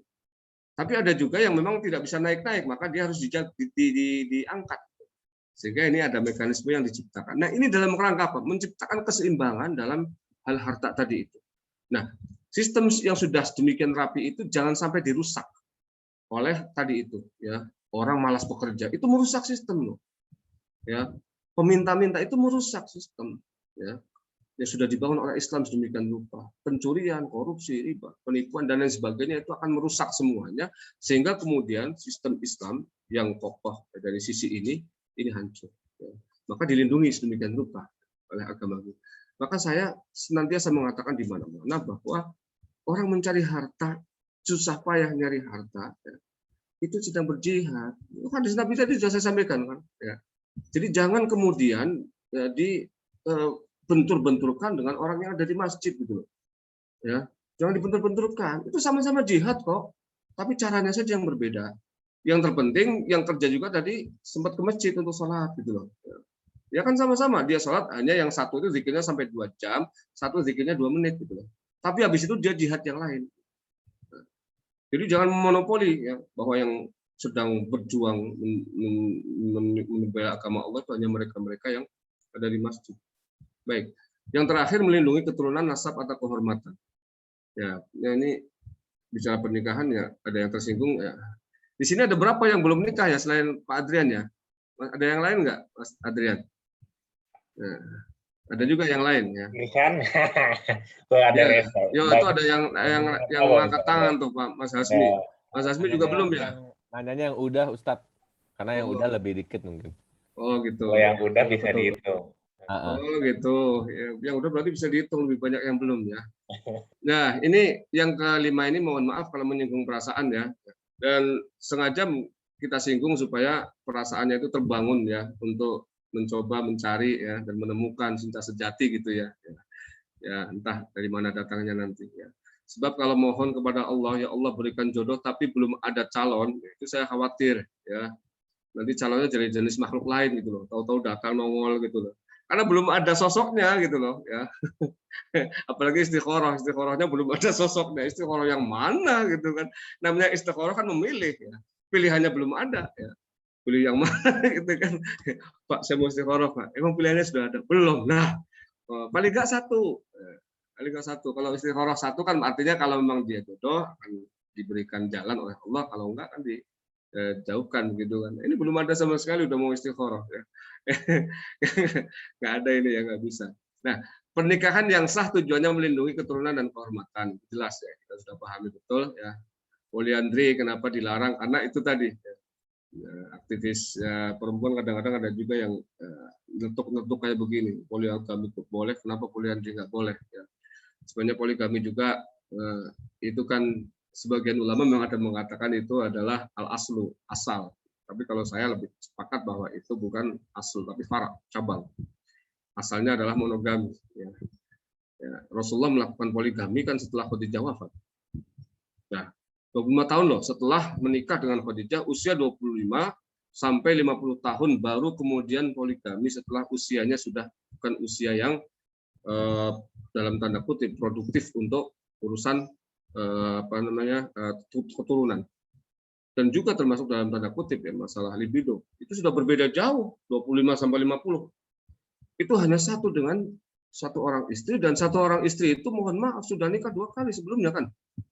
Ya. Jandanya bukan hanya janda sekali ya. Jadi kalau orang memang hanya berorientasi kepada syahwat dan nafsu, Nabi Muhammad, kenapa? Ya, menuruti perintah Allah untuk menikahi Khadijah. Ya Allah, jangan Khadijah yang landai, yang cakep tapi kaya gitu. Bisa aja kan? Mohon kepada Allah. Ya. Ini memang kaya, cakep, ya, tapi kan udah tua. Kaya, cakep, muda, bisa aja. Ya. Tapi kemudian Allah pilihkan Khadijah dan Rasulullah sami'na wa ata'na. Tanpa ada keinginan sama sekali untuk hal-hal yang neko-neko seperti orang sekarang. Saya belum pernah merasakan nikah dengan seorang perawan. Rasanya kok ada yang kurang. Nanti saya nyari lagi di sini. Nggak boleh. Rasulullah nggak seperti itu kan. Maka kemudian kalau kita berpijak kepada sirah nabawiyah itu, saya mengatakan al-aslu ya bukan at-ta'addud, tapi al-aslu ini zawaj bizaujin wahid. Jadi menikah dengan satu istri. Ya, kemudian larangan berzina dalam rangka menjaga kesucian nasab dan kehormatan itu juga jelas. Ya. Kemudian hukuman berat bagi pemerkosaan. Ya. Jangankan pemerkosaan, zina saja yang muhsan itu dirajam. Jadi ada orang komentar, Islam kejam sekali pakai rajam segala. Bukan kejam, ya. Tapi kalau itu dibiarkan, tidak ada hukuman yang menyebabkan efek jera, itu perzinahan akan merajalela dan itu akan kembali lagi merusak sistem keberagamaan dan sistem moral yang sudah dibangun oleh Islam sedemikian susah payah. Ya. Karena nyatanya memang seperti itu. Ya. Di Indonesia, ya, hukum konvensional kita menganut asas harus ada pelaporan, betul nggak? Kalau itu dilakukan suka sama suka dan tidak ada yang melapor, itu bukan delik hukum. Ini berbahaya sekali sebenarnya. Menciptakan situasi dan kondisi yang sangat kondusif untuk melakukan perselingkuhan, perzinahan dan lain sebagainya. Nah, maka Islam sebenarnya kalau kita lihat itu memiliki pola hukum yang sangat-sangat protektif ya terhadap kehormatan, keturunan dan nasab ini. Dan karenanya akan terlindungi betul-betul ya, orang yang menikah dan berkeluarga itu akan terlindungi dari hal-hal yang dimungkinkan ya, terjadinya kontaminasi tadi, hal-hal yang bukan hanya merusak nasabnya dari satu sisi, tapi juga merusak hubungan ya, dari suami istri ya, yang kemudian berimplikasi kepada generasi anak, cucu dan berikutnya. Nah, ya ini kan sebenarnya persoalan keturunan nasab itu kan bukan hanya satu generasi anak, tapi anak akan punya cucu, cucu akan punya cucu, terus ke sana. Kalau dibangun dari keluarga yang terlindungi dari sisi kehormatan, kemudian terlindungi nasabnya, keturunannya juga terlindungi, jalinan komunikasi dan hubungan di antara suami istri juga harmonis, itu pasti generasi berikutnya akan melahirkan ya, paling tidak seperti yang dicontohkan itu dan terus berkelanjutan. Ya, kita sudah bisa melihat lah ya, bagaimana fakta di lapangan keluarga yang dibangun dari suasana harmonis tadi itu ya, dan agamis religius itu pasti akan menghasilkan nasab yang sama pula. Nah, makanya hadis Nabi kan mengatakan linasabiha, salah satu pertimbangan untuk mencari ya calon istri atau suami itu kan hasabiha atau nasab itu. Karena memang ini penting. Dan itu nggak bisa dibohongi Pak ya. Saya itu di rumah ada santri, ada 3, yang satu karena kuliah, dia lebih memilih kuliah, tinggal 2 orang. Itu yang satu gennya, saya tahu bapak ibunya sama sekali 0. Bapak ibunya bukan basic Quran. Yang satu lagi gennya bapak ibunya hafal Quran. Nah, sama-sama perempuan di samping rumah itu. Itu masih dua-duanya ponakan, satu ponakan dari ayah, satu ponakan dari ibu. Ponakan jauh tapi ya. Itu saya lihat. Ternyata praktek di lapangan itu menentukan sekali gen itu. Jadi yang gen bapak ibunya ini langsung ya adaptatif dan mudah kelihatannya dia menyesuaikan. Yang satunya itu susah payah minta ampun, berat sekali. Karena itu tadi ya. Jangankan itu, ini pengalaman saya pribadi ya. Banyak tetangga-tetangga, kawan-kawan yang ingin memondokkan anaknya masuk ke pesantren. Tapi bapak ibunya memang terahnya nggak ada. Susahnya luar biasa. Mulai masuk baru 1 bulan pulang. Ditungguin 1 malam, malam berikutnya minta pulang. Jadi ada saja kendalanya. Sementara yang memang terahnya itu ada. Bahkan untuk hal-hal seperti itu loh. Maksudnya bukan yang nempel di badan sifat karakter itu ya. Untuk hal kayak gitu itu ternyata bisa. Ya, maka penting sekali ya, dijaga itu betul ya. Terah dan kehormatan ya. Walaupun itu bukan kemudian menjadikan kita terlalu berlebihan mengandalkan ini. Tapi ini salah satu hal yang oleh Islam itu betul-betul dijaga karena memang akan ada implikasi dampak ya dari turunan dan nasab ya ini terhadap generasi berikutnya. Nah, karenanya dalam Islam itu untuk mencari jodoh itu bahkan itu diberi bimbingan oleh Islam. Bahkan ketika seseorang hendak melakukan hubungan suami istri pun diarahkan dalam kerangka apa? Dalam kerangka tadi menemukan nasab atau keturunan yang terbaik. Sehingga pendidikan dalam Islam itu kalau menurut saya pendidikan anak itu bahkan dimulai sebelum orang tuanya menikah. Ya. Mereka mencari dulu pasangannya. Itu sudah bagian daripada pendidikan. Mencari pasangan yang baik ya itu merupakan salah satu cara untuk mendidik anak kita yang nanti insya Allah lahir baik juga karena lahir dari nasab yang baik ya. Bahkan ketika malam pertama katakanlah itu pun dibimbing karena dari situlah kira-kira ini yang sudah menikah kenapa doanya jannibna syaitan wa jannibis syaitan ma razaqtana Allahumma jannibna syaitan wa jannibis syaitan ma razaqtana. Apa hubungannya? Kalau kita hubungkan dengan itu kayaknya kok nggak masuk, nggak ada korelasinya. Apa sih hubungannya setan sama ini? Ya. Kenapa doanya ya Allah jauhkan kami dari setan dan jauhkan setan dari apa yang engkau rezekikan kepada kami. Itu kan artinya itu, yaitu anak maksudnya. Ya. Apa hubungannya? Ya. Itulah agama kita. Ya. Jadi itu ada hadis ya yang menyatakan bahwa setan ketika suami istri melakukan hubungan dan dia tidak berdoa, nah, maka mereka akan intervensi. Yang hubungan suami istri adalah suami dan istrinya, tapi secara spiritual sebenarnya yang berhubungan itu adalah setan dengan istrinya. Maka jangan salahkan ya kalau misalnya begitu lahir kelakuannya kayak setan. Karena bapak ibunya, mohon maaf, main cemplak saja. Nah, nggak pakai cara-cara Islami. Ya kalau sholat sunnah kelamaan ya, mungkin malam pertama pakai sholat sunnah juga kelamaan lah. Apalagi pakai tahlil yasin ya, habis itu zikir 2 jam, waduh susah banget ini udah deg-degan kayak begini, udah nggak khusyuk semua. Oke lah, nggak apa-apa, nggak sampai ke sana, tapi yang penting doanya itu di bawah. Ya.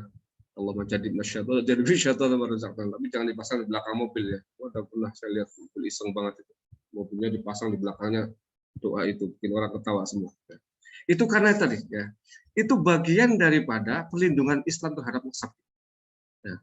Karena setan itu akan sampai ke sana. Mereka akan melakukan segala cara untuk menyesatkan manusia bahkan ketika hubungan suami istri terjadi.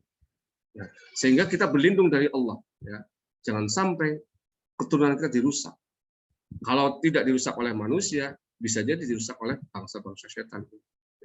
Nah itulah maka kemudian ya, pendidikan anak menurut saya dalam Islam itu jauh-jauh hari sebelum kita menikah pun sudah diarahkan ke sana ketika malam pertama. Apalagi nanti kalau sudah mulai terlihat ada janin di dalam perut ibunya. Itu subhanallah proteksi Islam terhadap itu sangat tinggi.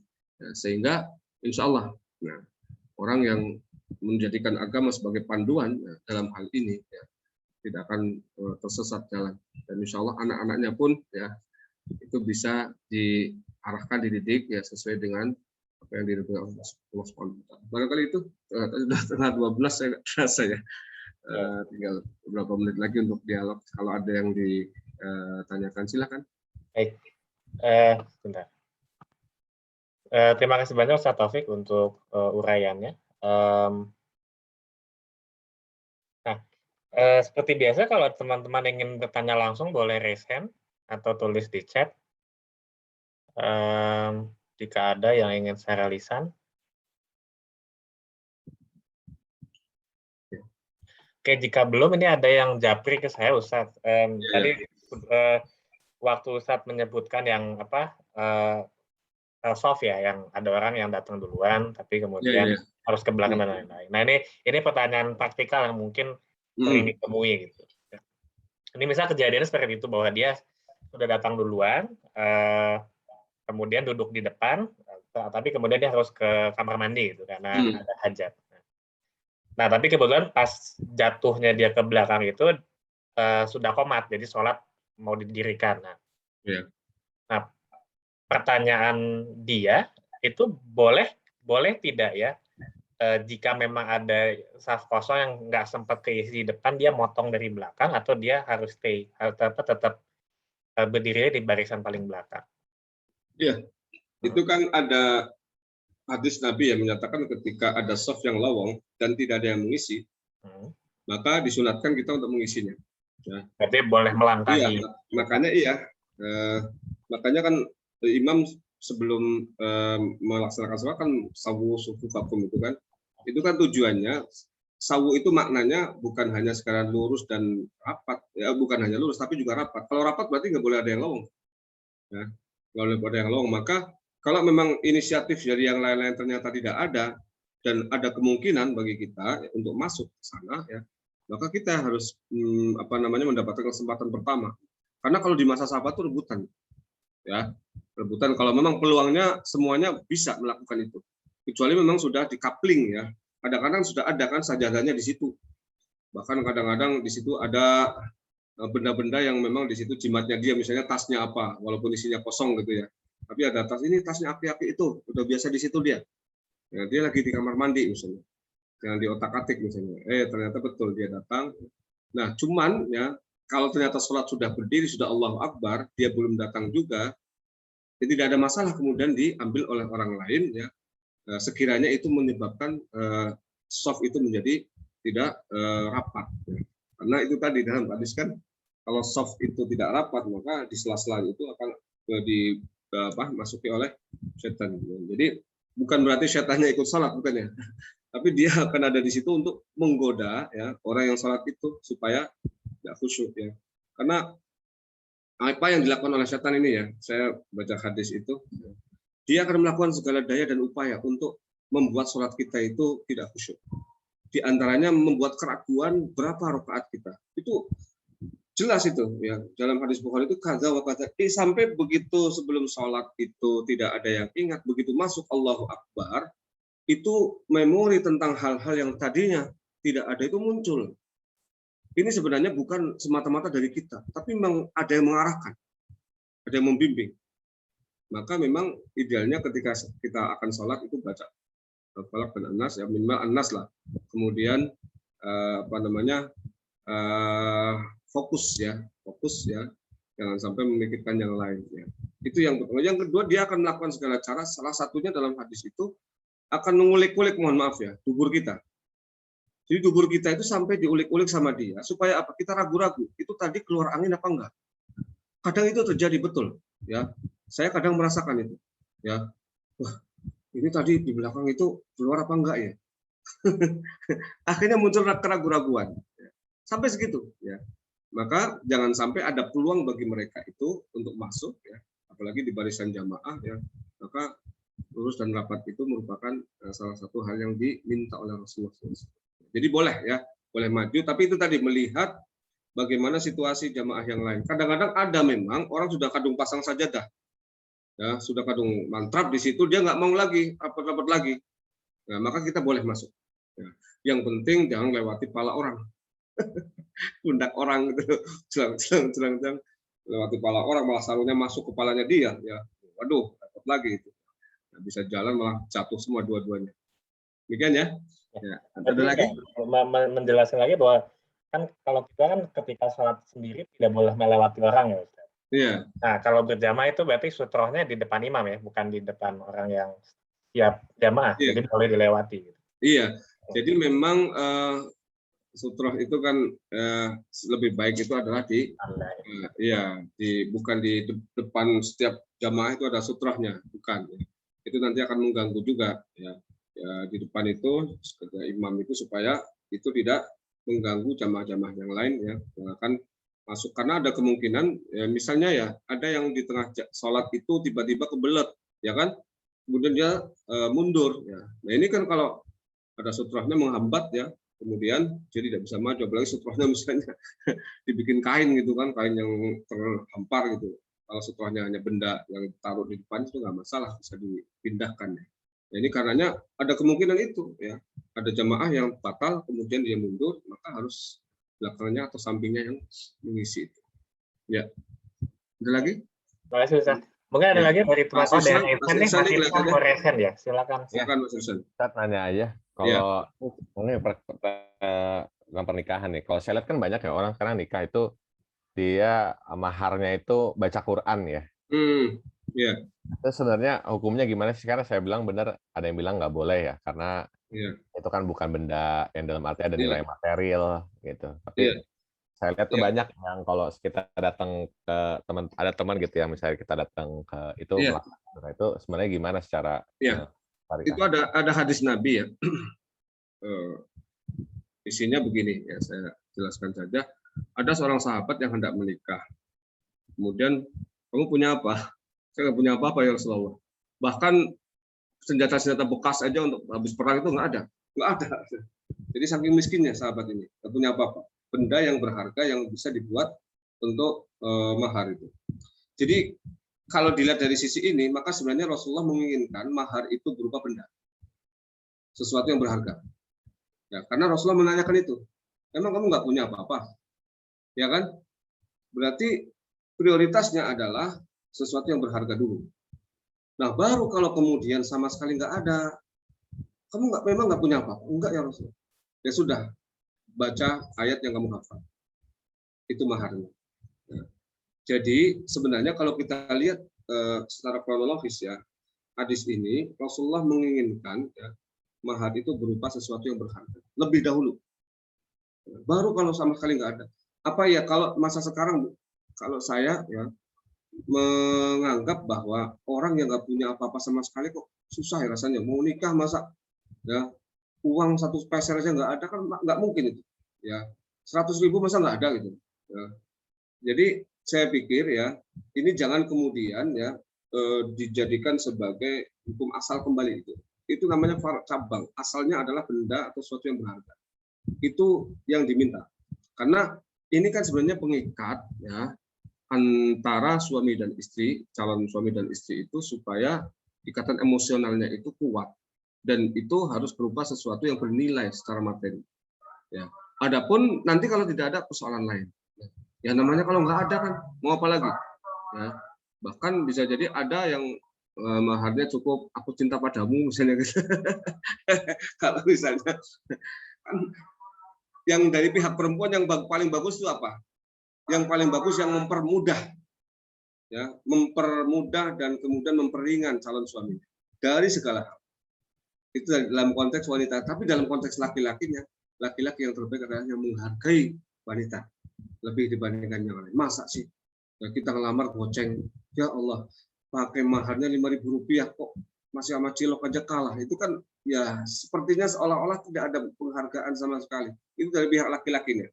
Maka kalau kita membaca hadis pun harus membacanya dalam perspektif siapa dulu, dalam konteks siapa dulu.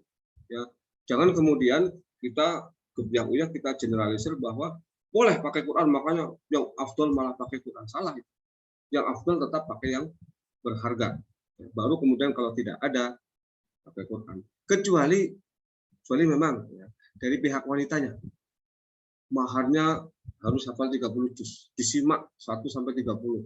Itu kan lebih rumit, lebih sulit daripada mencari uang 1 miliar. Ya. Makanya sudah, oke, siap, saya mau 1 sampai 30 juz mahar saya nanti besok ya, 1 minggu menjelang pernikahan saya baca itu. Ya.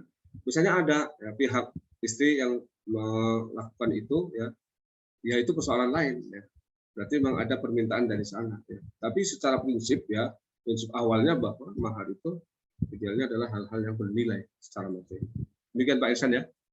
Ya. Ada lagi mungkin sebelum kita tutup? Ya. Ada lagi mungkin satu lagi yang ingin bertanya secara lisan atau tertulis juga boleh. Cukup ya. Baik, mungkin ya, makasih Ustadz. Mungkin sekedar catatan dari saya bahwa